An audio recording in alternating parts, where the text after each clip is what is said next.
HypnoVR est une start-up dans le domaine des technologies médicales et HypnoVR développe des thérapies numériques qui permettent de traiter la douleur et l'anxiété. Donc, le logiciel développé par HypnoVR s'appuie sur une technique qui s'appelle l'hypnose médicale et nous avons développé un logiciel qui associe ces techniques avec des casques de réalité virtuelle pour emmener les patients dans un monde de confort et de sécurité qui est le leur et qui leur permet comme ça de se détacher de la douleur et de l'anxiété quand ils sont soumis à des procédures médicales. Alors le développement d'HypnoVR, il a commencé d'abord en France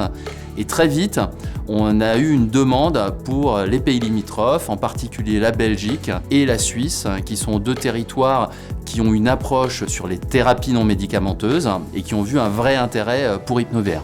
Progressivement, notamment de par notre participation à des salons internationaux, on a eu de la demande pour d'autres pays,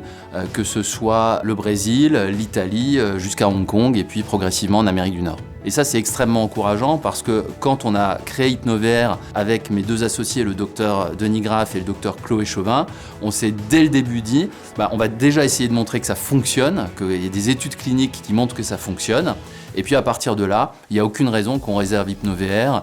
aux habitants du Grand Est, de la France, de l'Alsace, de l'Europe et pourquoi pas ne le rendre accessible au monde entier.